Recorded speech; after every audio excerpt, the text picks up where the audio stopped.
সুকান্ত ভট্টাচার্য 18 বছর বয়স নিয়ে লিখেছেন। তার কবিতায় উঠে এসেছে 18 বছর বয়সের একাধিক দাবি, একাধিক চেতনার কথা। কিন্তু বর্তমান সময়ে আমরা কি দেখছি? আমরা দেখতে পাচ্ছি ভারতবর্ষের এই 18 বছর বয়সীরা সব থেকে সংকটে পড়ে গিয়েছেন। কেন বলছি জানেন তো? আপনারা এতক্ষণে জানেন এবং এই বিষয়ে অনেকেই বিভিন্ন জায়গা থেকে খবর সংগ্রহ করছেন যে ভারতবর্ষে এই মুহূর্তে 20 থেকে 22 লক্ষ পড়ুয়া যারা ভারতবর্ষের আগামীকে গড়ে তুলবে, সেই পড়ুয়ারা সংকটে। এর মূল কারণ নিট পরীক্ষা। এই নিট পরীক্ষা ভারতবর্ষে আপনার ছেলে মেয়েকে যদি ডাক্তারি পড়াতে হয়, তাহলে এই নিট হলো প্রবেশিকা পরীক্ষা। সেই প্রবেশিকা পরীক্ষায় বসতেই হয়। এবার সমস্যাটা হলো এই নিট পরীক্ষার ফলাফল বেরিয়েছে 4 জুন। 4 জুন কি ছিল? 4 জুন ছিল দেশের লোকসভা নির্বাচনের ফলাফল। এবং এই নিট পরীক্ষার ফলাফল বেরোতে দেখা গেল যে তাতে 720 যে নাম্বার, সেই 720 নাম্বারের মধ্যে 720 পেয়েছেন 1 জন, 2 জন, 3 জন, নিতেন পক্ষে 10 জন নয়, 67 জন পড়ুয়া পুরো ফুল মার্কস পেয়ে বসে আছেন। ভাবছেন তো ভারতবর্ষে পড়াশোনার কতটা উন্নতি হয়েছে? ভাবা যায়? ফুল মার্কস পেয়ে বসে রয়েছেন 67 জন পড়ুয়া।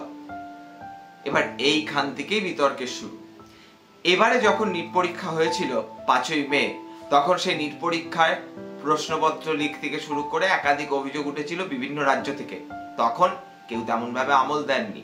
কিন্তু এই 4 জুনে রেজাল্ট বেরোনোর পর সকলের চক্ষু চড়ক গাছ। কি করে 67 জন একই সঙ্গে ফুল মার্কস পেতে পারে? এবং যেখানে দেখা যাচ্ছে এর মধ্যে 6 জন এমন রয়েছেন তারা হরিয়ানার একটি নির্দিষ্ট সেন্টার থেকে পাস করেছেন বা পরীক্ষায় বসেছিলেন। এটা একটু খানিকটা অবাস্তব নয় কি? বা একটু লালমোহন বাবু থাকলে কি বলতেন? Highly suspicious. সত্যিই তাই। এবার যখন এটা নিয়ে প্রশ্ন উঠতে শুরু করলো, তার সঙ্গে সঙ্গে আরেকটা বিষয় সামনে আসলো যে কেউ কেউ 718 আবার 719ও পেয়েছেন।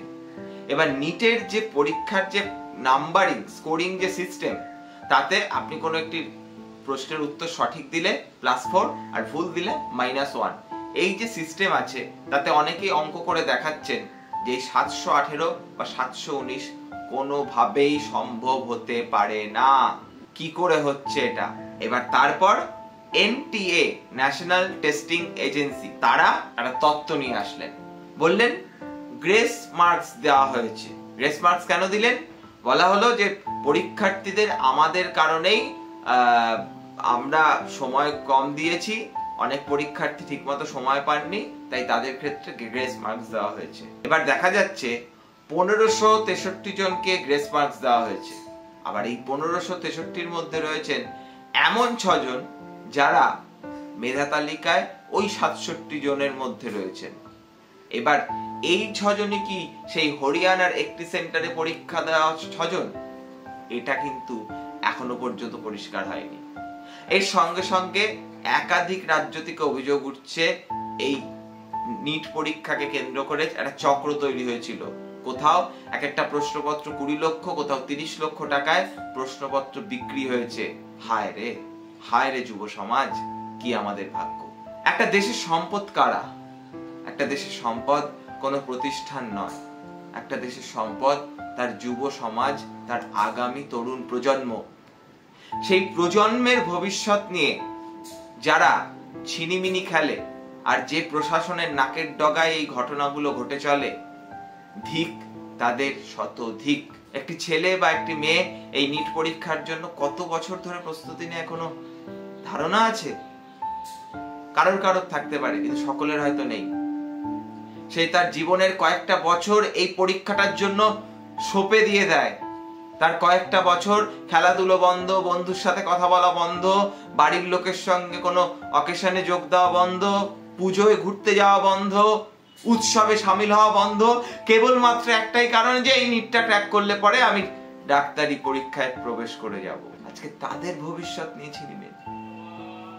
ইতিমধ্যে আমরা দেখতে পাচ্ছি অনেকে তো ভুল পথে চলে যাচ্ছেন, অনেকে আত্মহত্যার পথ বেছে নিচ্ছে। এই পথ যদিও কোনো সমাধানের পথ নয়, এই পথ ঠিক পথ নয়, তবে এই যে প্রাণগুলো ঝরে যাচ্ছে তার দায় কে নেবে? কারোর কাছে কি কোনো উত্তর আছে?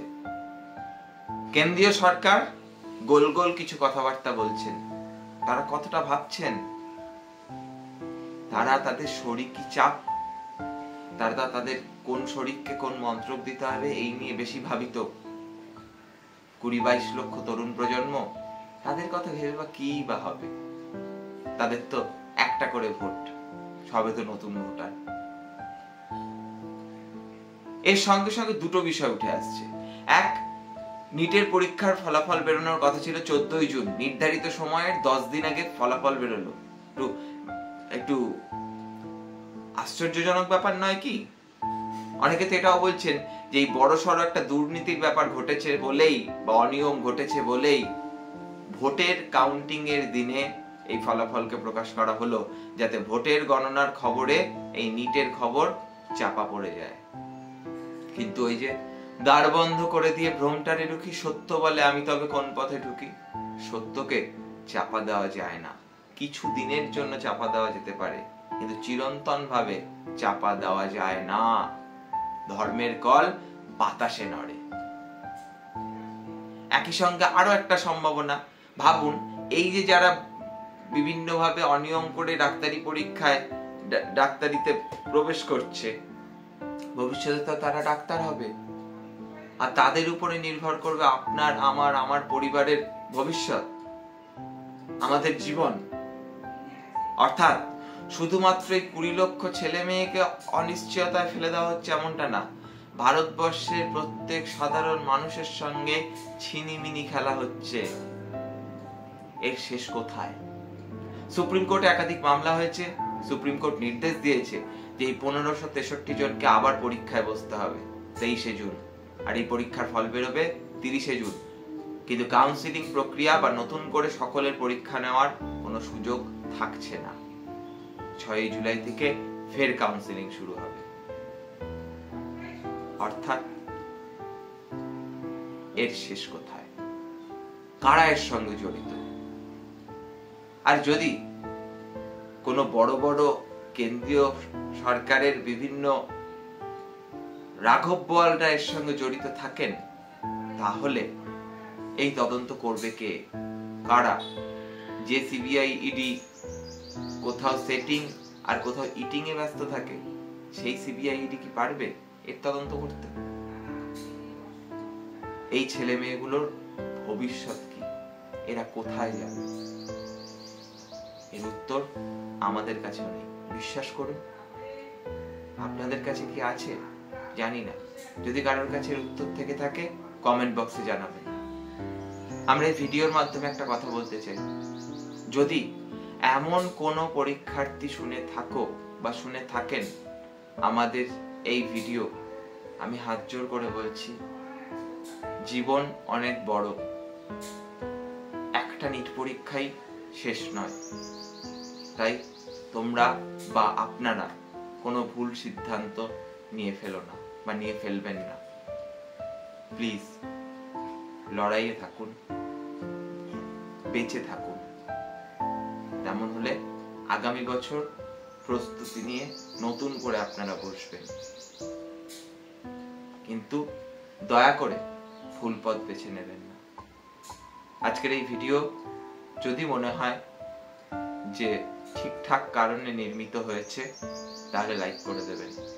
আর যদি মনে হয় এইসব বিষয় নিয়ে ভাবনার কোনো প্রয়োজন নেই, তাহলে এখনই ডিসলাইক করে দিন। দেখতে থাকুন রূপক অর্থে। দেখা হচ্ছে আগামী কোনো এক এপিসোডে।